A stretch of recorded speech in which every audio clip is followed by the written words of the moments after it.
बिस्मिल्लाहिर्रहमानिर्रहीम। अस्सलाम वालेकुम। आज मैं आपको स्पेशल आमलेट बनाना सिखाऊंगी। इसके लिए आपको चाहिए आधी छोटी बारीक कटी हुई प्याज, आधा टमाटर बारीक कटा हुआ, 2 अदद हरी मिर्चें बारीक कटी हुई, थोड़ा सा हरा धनिया। अगर आप लहसुन डालना चाहते हैं तो 1 जुआ लहसुन का बारीक काट कर वो भी डाल सकते हैं। कुटी हुई काली मिर्च 3 चुटकी, नमक हस्बे जरूरत, हल्दी 3 चुटकी, जीरा पाउडर 3 चुटकी, सुर्ख मिर्च पाउडर 3 चुटकी, कसूरी मेथी ½ टी स्पून, अंडे 3 अदद और तेल 3 टेबलस्पून।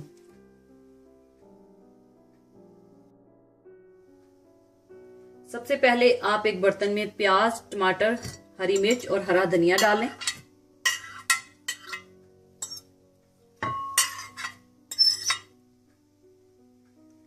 इसमें आप नमक, हल्दी, जीरा पाउडर, मेथी,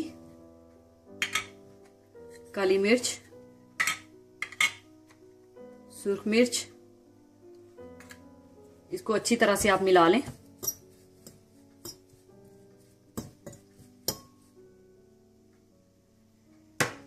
और साथ ही आप अंडे तोड़कर डाल दें।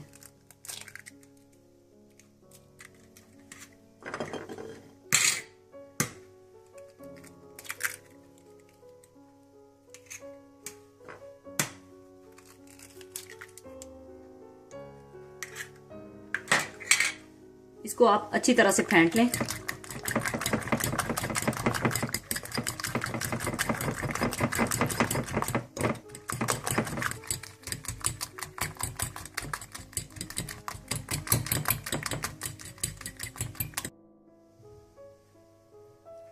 इसके बाद आप तेल गरम कर लें।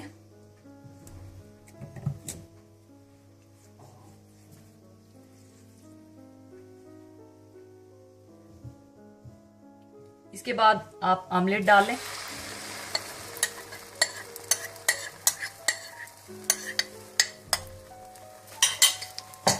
और इसको फैला लें।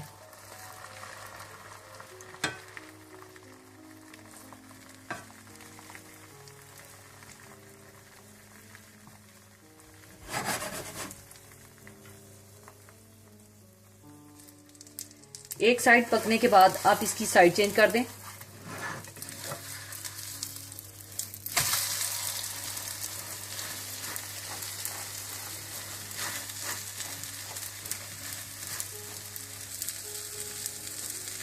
दूसरी साइड भी पकने के बाद आप इसे उतार लें।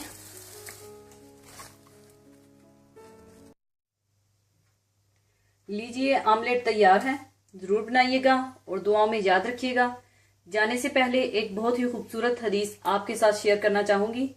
हदीस इस तरह से है। हजरत उस्मान रजी अल्लाह ताला अन्हो से रवायत है कि रसूलुल्लाह सल्लल्लाहु अलैहि वसल्लम ने इरशाद फरमाया, जो मुसलमान आदमी फर्ज नमाज का वक्त आने पर अच्छी तरह वजू करे, फिर पूरे खुशू हुजू और अच्छे रकू और सुजूद के साथ नमाज अदा करे, तो वो नमाज इसके वास्ते पिछले गुनाहों का कफ्फारा बन जाएगी, जब तक कि वो किसी कबीरा गुनाह का मुर्तकिब ना हुआ हो। और इस नमाज की बरकत इसको हमेशा हमेशा हासिल होती रहेगी। इसी के साथ ही आपसे इजाजत चाहूंगी। अपना बहुत ख्याल रखिएगा। अल्लाह हाफिज।